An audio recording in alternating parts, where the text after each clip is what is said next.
So okay guys, if you're here, you clicked on the video because of the title. I'm gonna be teaching you how to soft mod your Xbox, don't worry, however I do want to disclaim this. My Xbox had a ton of issues. It had a dying DVD drive and the hard drive was on its last leg as well. So it threw up a ton of errors while soft modding, however everything did work out successfully and I will explain some of the things that happened as well as what should have happened. That way you guys can successfully modify and soft mod your Xbox correctly, as well as maybe fix some of the issues that you may run into, such as the ones I ran into.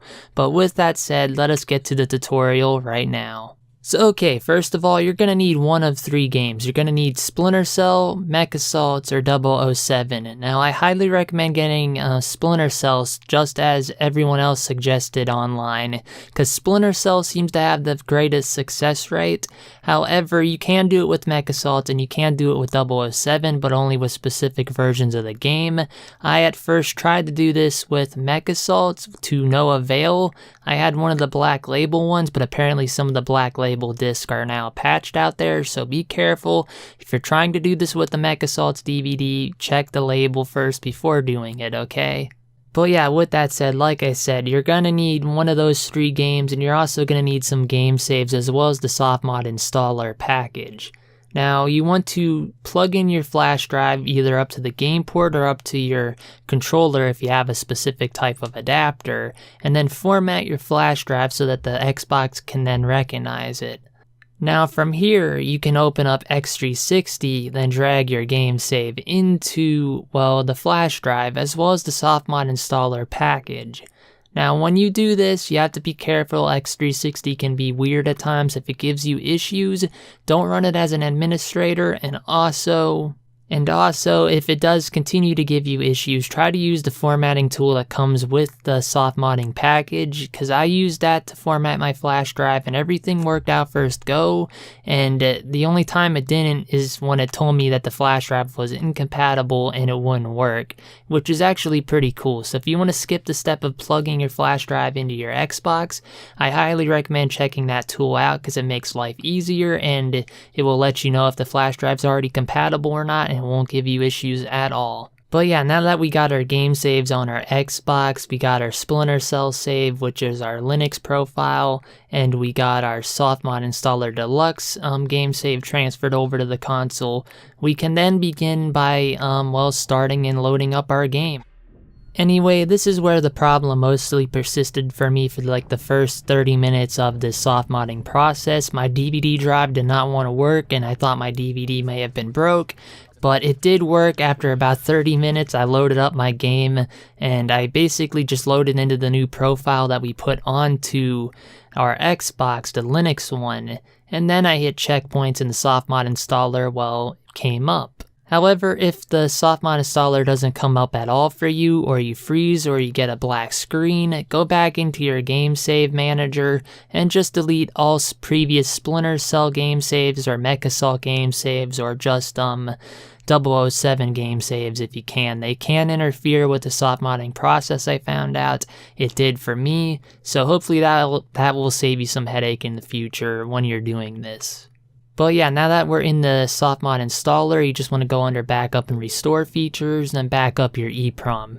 That is a must. If you don't back up your EEPROM, you'll have your hard drive get locked, possibly or unlocked even, and then you won't be able to lock it again. Now what I mean by unlock or lock, it's basically how the Xbox reads your hard drive. If you don't have a key, so to say, for the hard drive, the Xbox won't recognize it and it won't use it. So it's basically your hard drive's key, it's its identifier code, and you're gonna need it. So back up the EEPROM, then go back to the main menu of the softmod installer, then back up your MS dashboard.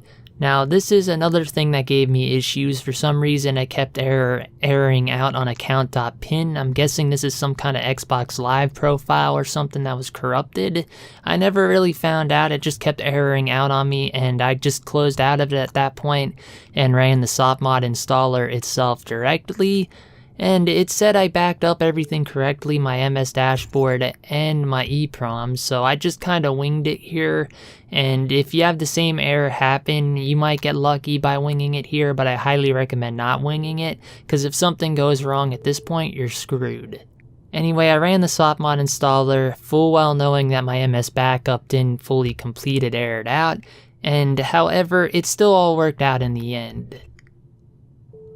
Once you're soft modded, you'll notice one of, well, a few things. You'll notice the dashboard itself is now blue, and you have a ton of new custom menus and things to play with.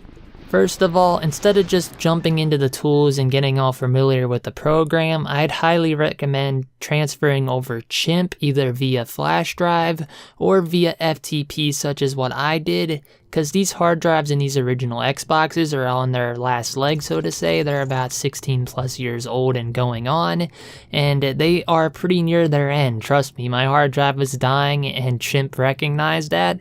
However, it pushed through in the end and cloned my hard drive. And once you open Chimp by the XBE file, it will tell you to then unplug your DVD drive and plug it into the new hard drive after setting that hard drive to slave via the jumper on the IDE drive.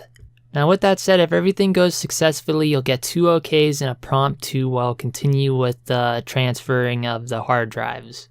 But yeah, once the Chimp menu pops up, you want to actually scan for a physical IDE device and look under slave. If slave lists the same drive that you plugged into, well, the slave port where the DVD drive used to be, then you should be all good to go. You can hit 2, and then you can hit either standard or full, well, partitioning and cloning. I chose the second option. The second option is selective partitioning. It's the option I'd choose if you don't want to mess things up, really. If you were to do a full brick by brick, well, copy of the hard drive, so to say, you can mess up the hard drive. Well, not really. You might get only the 8 or so gigabytes the original hard drive had in the new hard drive, even though the new hard drive may be bigger. It's hard to explain, but I'd recommend going with option 2, selective. And then once you're in selective, you can choose either C and E or go C, E, and F. In my case, I chose option 2. However, if you're cloning a hard drive that was already cloned, I suggest going with option 1. Just because when you open option 1, you have the option to, well, tell the program what to do. In my case, I hit F occupies all additional spaces to give myself a lot of room for games and apps in the F partition on the new hard drive. Anyway, this will take a good anywhere from 30 minutes to an hour. It really depends on your hard drive as well as how you have the jumper settings. In my case, I had a 15 write head IDE drive. However, if I changed the jumper to 16, this would have went by a lot faster. But yeah, with that said, like I said, I had an issue copying with Chimp the first time around. I had a lot of buffer IO errors. However, if you see it attempting to restart and, well, clone the hard drive at around 50%, I suggest just leaving it go, because it can actually continue and skip that bad sector on the hard drive, and hopefully, I say hopefully, copy that hard drive over to the new hard drive successfully. In my case, it did it flawlessly, even though it errored out a bunch of times. However, just to be safe, I cloned the new hard drive onto another hard drive just to see if that error would persist or not, and thankfully it didn't. Once that bad file wasn't copied, my hard drive was actually perfectly good. But yeah, with that said, that's how to soft mod your Xbox. Again, sorry if this video was all over the place. It was originally going to be a one done shot thing with no cuts. I was just going to do it all in one video. However, since it took me a better half of 2 hours to get mine soft modded, I couldn't do that. So forgive me here, but guys, this is the best I can do, and if I ever make another video like this, will be with another Xbox someday in the future, because I don't plan on re-soft modding a soft modded Xbox again just to make a better tutorial, so to say. So yeah, with that said, guys, I'm gonna leave today's video off here now. DTPK signing off. Peace. Fuck, I almost shot him. That would have been good. This is easy. That's it. The dropship